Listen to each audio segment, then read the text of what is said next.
Hi, everyone, and welcome back to the Leader in You podcast brought to you by EMC Leaders. We're so excited to be here. I co host this amazing podcast with the wonderful Dr. Lola Gershfeld. Hi, Paulina. So nice to be here. Thank you, everyone, for listening. It's so good to be here today. Yes, so I'm very excited about today's podcast. And of course, every time we get on this podcast, because we really love to just be here to support you. To create the most thriving environment for your workplace. So today happens to be Cinco de Mayo, and which coincides so perfectly with today's podcast.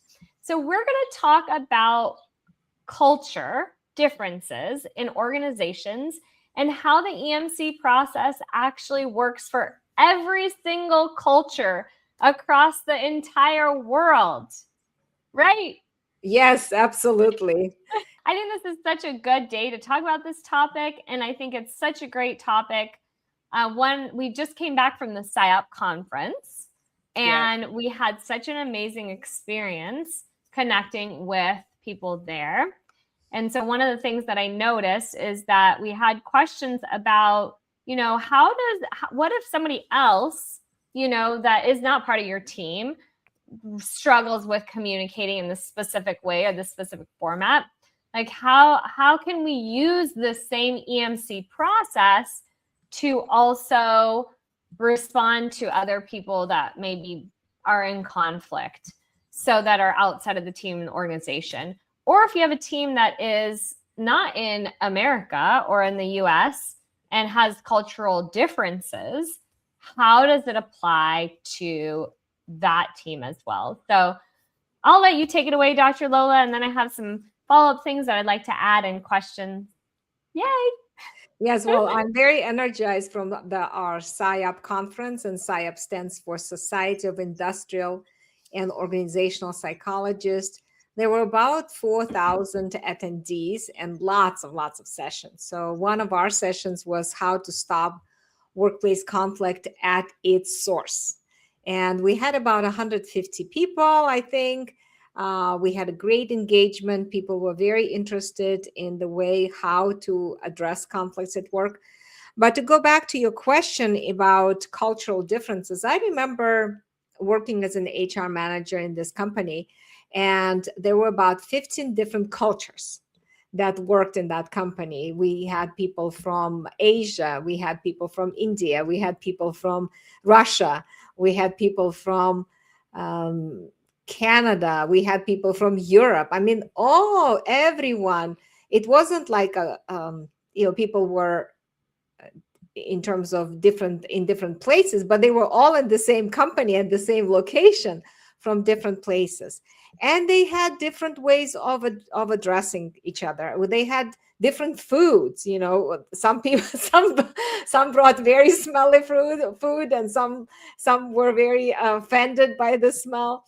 And then there were people who communicated in a little bit differently. Like we had a manager from Egypt who would not speak until you ask him to speak. So from cultural standpoint, there are different traditions and different ways of addressing people and interacting with people. However, what was interesting about all of these different cultures is when people did not have a good relationship, like did not feel securely connected with each other, they responded all the same. Isn't that interesting? Right? So some people became more anxious and aggressive in their pursuit for connection, and some people became more withdrawn and disconnected. So whether you were from Russia or Asia, or whether you were from Egypt or India, you really had that similar response to the disconnection that you felt in your relationship with the manager or with the team members. Well, so I thought that, yeah, that's a really good point. And actually, while you were sharing the story, I was thinking about this other experience that I had that was very similar. And it was really interesting. So I went to Korea to have a meeting with this guy that owns this manufacturing company. And so he was struggling with the CEO of the company that he was working with. And so the CEO sent me to Korea to meet with the CEO of the manufacturing in Korea. And so, I don't speak Korean, and the guy didn't speak very much English, like very, very little English. And when I went to the office to meet him, I wanted to like sit down and, have a conversation with him right then and there. But to, address the issues that he was struggling with. And so he didn't want to do that. He was like, no, we're going to go. First, he gave me a tour of the facility. And then he said, like, no, we're going to actually go to lunch and we're going to talk at lunch. And so I was like, okay. And it was really interesting because I also didn't know, I've never been to Korea before. I didn't know like what to expect with the food. So I didn't know how to explain to him that I didn't eat certain foods at that time, but I just like went along with it. I went with him to the restaurant and, we sat down and he still didn't want to discuss anything until the food was on the table and we were eating. Like then as soon as the food was on the table, we were eating, he wanted to start discussing what was happening, But what was really interesting was even though I didn't speak Korean and he didn't speak very much English, I was able to use the phrases in the EMC process to help validate his experience of the struggles that he was going through with the CEO of the company in the US. And to just like really get him to understand that he is important and that he is valued and his feelings are valid and that, the struggle that he went through was very difficult for him. And in that short amount of time that we were able to connect and I was able to like hear him and it was just the two of us at lunch. Granted, I didn't even know like the details of the actual manufacturing. It's an engineering company. So I didn't know the actual details of the manufactured product or the issues that they were experiencing. It was just more about him feeling like he was important enough to be heard and understood. And like, to get that connection was so important to him. So I didn't speak Korean. He didn't speak very much English, but we were still able to have that in exchange in such a short amount of time. So across the entire world on the other side in Korea, I could have a conversation with the man and him feel heard and validated and seen and understood, and then be able to feel reconnected, even though I wasn't even the CEO of the company that he was working with.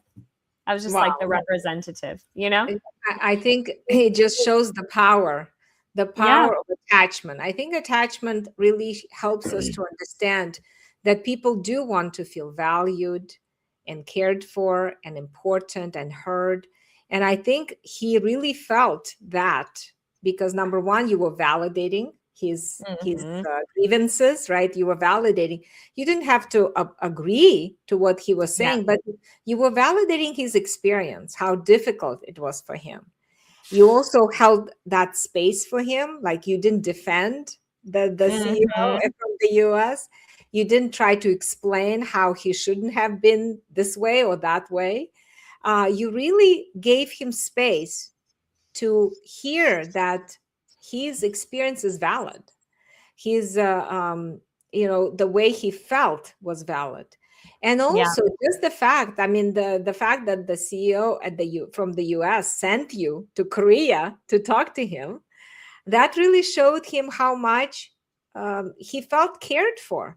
Yeah. So all of those messages that he received calmed his nervous system down and gave him the reassurance he is important, he is valued. He, the US company or the CEO of the US company cares about him. And that gives us a lot of safety and the security. And so he was able to, what happened after? Do you know? I don't, well, I know that he did message me after, because we ended up going to lunch, and then we kind of bonded on the fact that we both have children, that are teenagers. And so he took me to a toy store to get some toys for the kids, the younger kids. And then we went to have tea after, like he took me to get some tea. And yeah, he did message me after saying that he was like really grateful for the meeting. And I'm not exactly sure. I know that the CEO in the US was very, very happy. He said he did get contact from him, and he was just like so grateful that he met me. And so I know that was to the extent. I don't know what else happened after that. Yeah, I think from what I had conversations with the CEO in the US, I think the relationship actually strengthened after that, and they were able to create other opportunities to continue the business. That's so awesome. Yeah. So to your point, in terms of the cultural differences, attachment science really gives us a roadmap to relationships. And that's what I love about it. It really never lets me down in terms of when there's a situation happening, when there's a difficulty in communication, when there's a productivity issues, when there's people are not really following through. It all comes back to the sense of connection, like to the sense of security in the relation. Do I feel cared for? Do I feel mattered?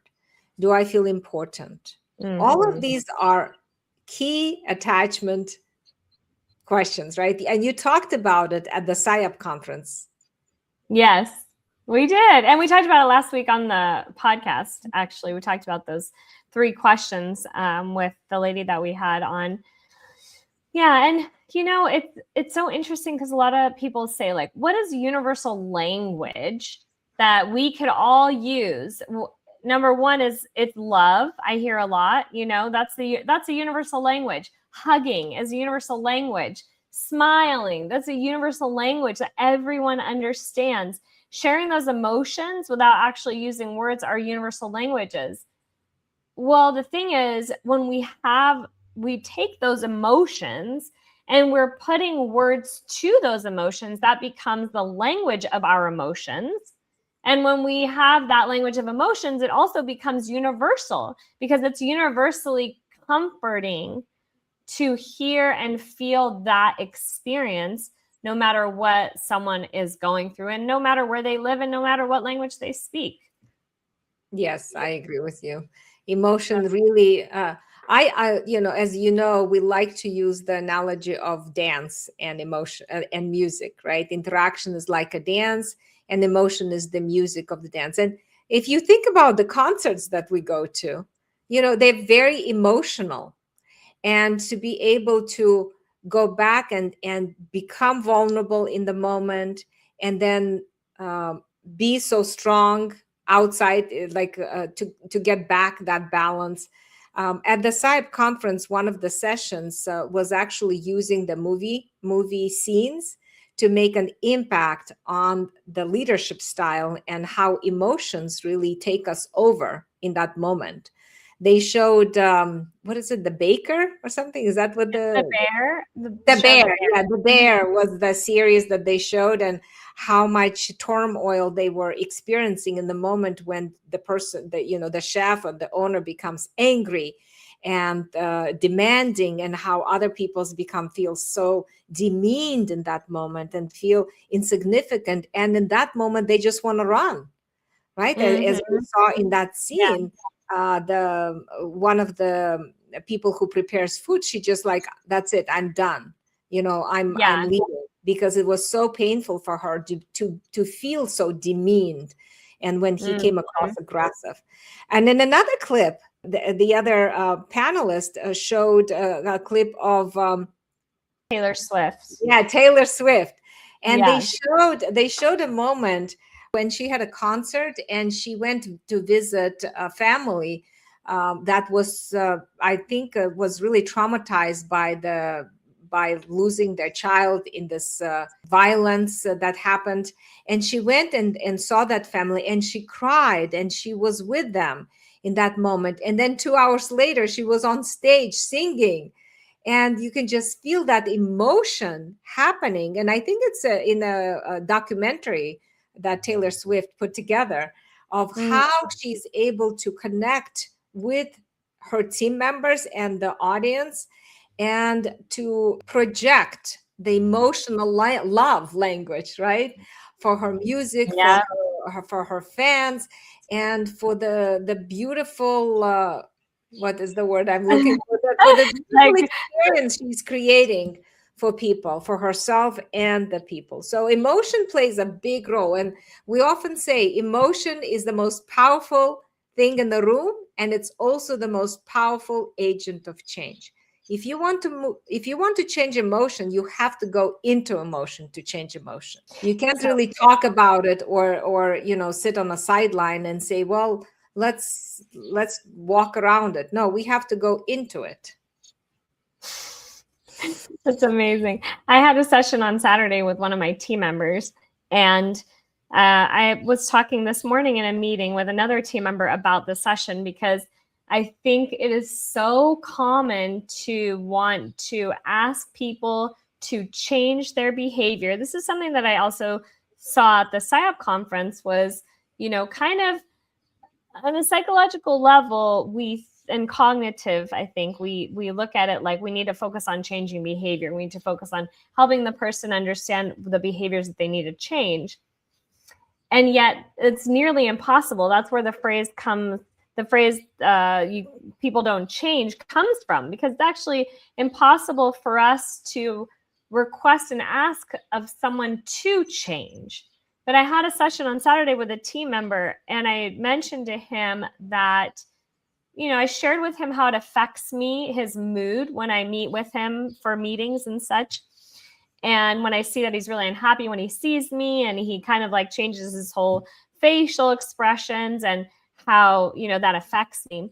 And the next day, when I had a meeting with him, it was like in the afternoon, he like came in with a big smile, and he said to me, "Okay, Polina, how is that?" Like, even after the session, I did not ask him. I didn't say, "This is what I need. I need you to change your, attitude or mood or smile or whatever." I just said, like, "This is how it impacts me when you come this way to the meeting, and this makes it really difficult for me. And he's very important to me, and I want to make sure that he's happy when we work together, And then the next day when we got together for the meeting in the afternoon, it was like he came in smiling, and he's like, "How was that? I really want to make sure that you know that I'm happy to see you." And I'm happy to see. Yeah, of course, like if we tie it back to cultural, differences and how this process works culturally across all of the universe and the world, it's yes, he's on my team and we don't have different cultures, but still it's like, don't have to ask him to change his behavior. When a person gets the emotional impact that occurs, then they have that desire to make that change and change that behavior, because they feel important that you've shared that with them, and now they are wanting you to feel important as well. And I think that's what's so important, if we tie back also to the SIOP conference, is the effects that we have sharing our emotions and sharing our experience are tremendously profound on each individual that we give this gift of sharing our emotional experience with, whether it's here on your teams that are in the US, whether it's internationally with your customers, your clients, and your company. We have that opportunity to impact them on a way that they're not used to. That's not common yet. When EMC becomes not worldwide, world known, then we will all be in this language. Yeah, I think it's on the way, because I believe EMC is the gold standard on how people can change behavior. You're absolutely correct. If we ask people to change behavior, they actually become more resentful. Yes. And they start to think like, what do you mean I have to change? Why don't you change yourself, right? And they're back to that negative cycle on defending or attacking each other. But what happens, and the SIOP conference, what was interesting, we really made a point is that feedback is okay if you have a secure relationship, if you have a connected relationship and feel very secure with each other. But feedback is very, very damaging to the relationship if there's insecurity in the relationship. So we always say share impact rather than sharing feedback. And one person came after the presentation. She said, "Oh my gosh, I never heard that. I don't ever remember thinking about how powerful the impact can be versus giving feedback." She said, "Next year, I want to do a SIOP presentation with you. We can have feedback versus impact team, and we can have this debate going. Debate. Yeah, debate going on. What's more interesting?" But in the impact, we are creating that new corrective emotional experience, which changes people's view of how we come across. And just like you shared the example, I love that example, that the next day the person comes in and smiling, right? And saying, Yeah. "How is that for you?" Right? So they're starting to recognize the impact people have on each other. And that's one of the things that people miss in team relationships and connections and interactions, is how do we impact each other? If we never talk about it, how do we know that we have that impact? Yeah. And it was so cute. The other day also, one of my other team members said to me, "I need a trigger so I have a reason to do a session." with this other team member. You give me an idea of what I could be triggered by? I'm like, "Oh, wait, what? Do you need a session?" No, I just need a trigger. But it's interesting too, because once people go through the process of connection and they feel so connected and bonded, they want to do that again over and over again, right? Because Definitely. it feels so safe. It feels like you're at home. Yeah. And I think that's what we're doing in the EMC process. We're bringing people home. Mm-hmm. And once they feel that, they would want to go there again and again, because that is safety. I love it so much. This is so exciting. I think out of everything that we saw at the SIOP conference, we definitely saw people feeling hopeful. They're like, "Oh, wow, there were light bulbs going on. There were doors opening. There were new perspectives, like, wow, we didn't think about it like this. We didn't realize this was possible." A lot of people who are stuck that didn't understand the roadmap to getting unstuck, that successful roadmap to getting unstuck. So that was very exciting to see. Well, you guys, we have some other exciting news that we want to share. And then I'll give the floor to you, Dr. Lola, if you have anything else that you'd like to say. We are going to be at the ATD conference coming up in Los Angeles. Yeah. So if you are going to be at the ATD conference, if you're listening or you're watching, please come and say hi to us. We're going to be speaking on many different occasions at the ATD conference, right? We're going to speak in the morning, in the afternoon. We're going to speak the next day. We're going to be there, presently available to you to support your needs and to help create this thriving environment in the workplace for you and your team. Yes, we also going to have a booth there, 2205, our booth number. Please come find us, and make sure to check your bags, because we are putting a beautiful guide for you, 5 myths of workplace conflict to conflict resolution, and you're going to love that guide. Wonderful. Well, thank you so much for everyone who joined us. We very much value your support and loyalty and determination to a better world. Remember, this is the Leader in You podcast, brought to you by EMC Leaders. We train you how to do this process and how to bring it to the workplace. So you can check us out on emcleaders.com. And we will see you next time. Yes, thank you so much. Thank you, Palina. And we'll see you soon. Bye. Bye.